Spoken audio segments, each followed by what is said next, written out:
Hello పిల్లలు, 3వ తరగతి పర్యావరణ అధ్యయనాలకు స్వాగతం. మనము ఆలోచనలను ఎలా మాట్లాడతాము లేదా పంచుకుంటాము అని మీకు తెలుసా? దీనిని కమ్యూనికేషన్ అంటారు.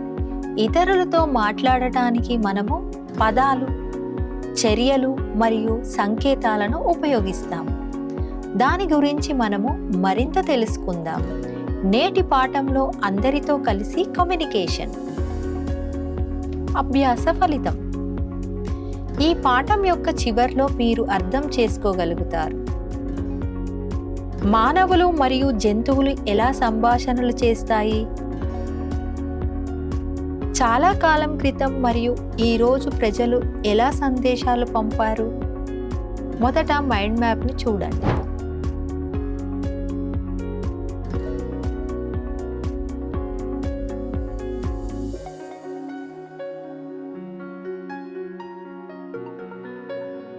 టాపిక్కి వెళ్ళడానికి ముందు మనము కొన్ని కీలక పదాలు నేర్చుకుందాం. కమ్యూనికేషన్, సంకేత భాష, మౌఖిక భాష, మౌన సంభాషణ, దూరవాణి, మొబైల్ ఫోన్లు, విజువల్ సంభాషణ, శ్రవణ కమ్యూనికేషన్, వాగిల్ డాన్స్. మనము ఏ విధంగా కమ్యూనికేషన్ చేస్తాము? మన ఆలోచనలు మరియు భాషలను పంచుకోవటానికి మనము ఇతరులతో మాట్లాడతాం. దీన్నే సంభాషణ అంటారు. ఏమి ఆలోచిస్తామో మరియు అనుభూతి చెందుతామో వ్యక్తీకరించడానికి మనం మాట్లాడటం అనేది కమ్యూనికేషన్ యొక్క ప్రధాన మార్గం. మనము 2 విధాలుగా సంభాషణ చేయవచ్చు. మౌఖిక కమ్యూనికేషన్, దీని అర్థం మాట్లాడటానికి పదాలను ఉపయోగించడం. మనము నేరుగా మాట్లాడతాము లేదా ఫోన్లో మాట్లాడతాము.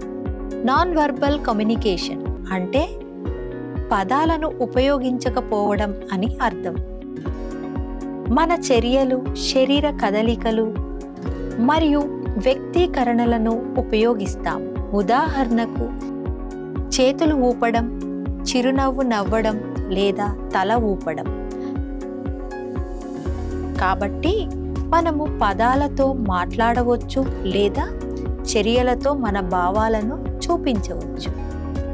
కమ్యూనికేషన్ మార్గాలు. మనము ఇతరులతో 2 విధాలుగా మాట్లాడవచ్చు. ప్రత్యక్ష కమ్యూనికేషన్, పరోక్ష కమ్యూనికేషన్. ప్రత్యక్ష కమ్యూనికేషన్ మనము మన స్నేహితులతో, తల్లిదండ్రులతో లేదా ఉపాధ్యాయులతో మాట్లాడినప్పుడు అది ప్రత్యక్ష కమ్యూనికేషన్. మనము చేతులు ఊపడం, చిరునవ్వు నవ్వడం లేదా కరచాలనం చేయడం వంటి హావభావాలను కూడా ఉపయోగించవచ్చు. ఇది మన భావాలను ముఖాముఖి పంచుకోవడానికి సహాయపడుతుంది. దీన్నే డైరెక్ట్ కమ్యూనికేషన్ అంటారు.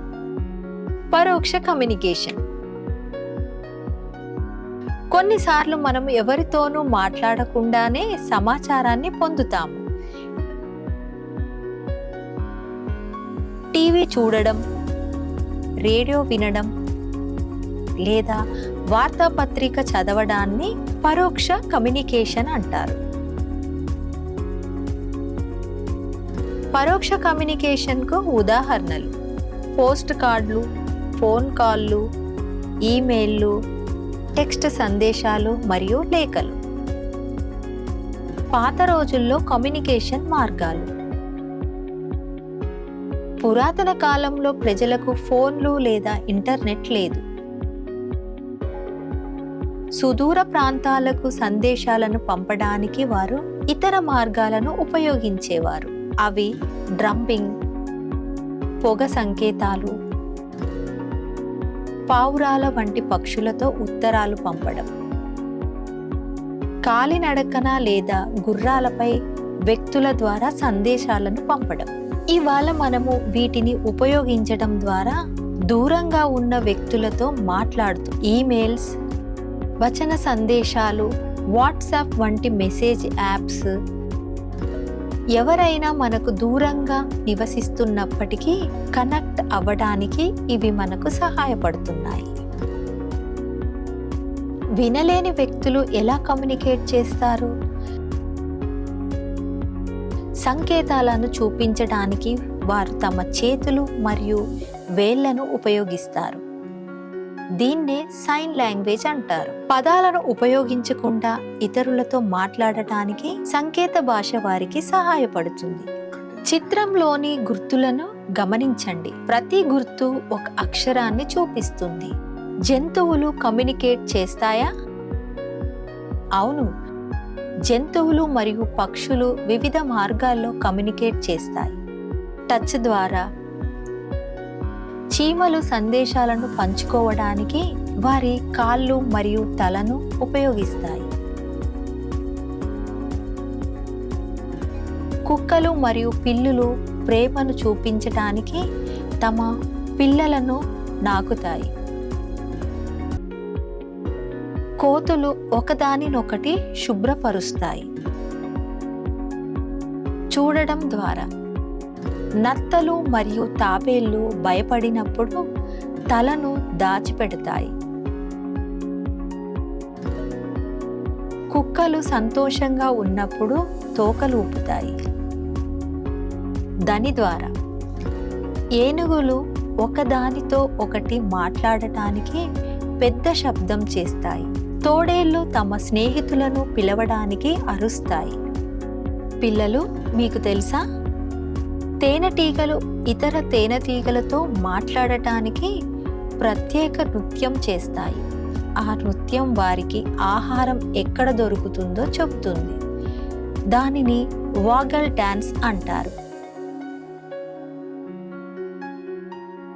అదేవిధంగా అన్ని జీవులు కమ్యూనికేట్ చేస్తాయి మరియు ఇది సమాజంలో ప్రతి ఒక్కరూ సంతోషంగా కలిసి జీవించడానికి సహాయపడుతుంది.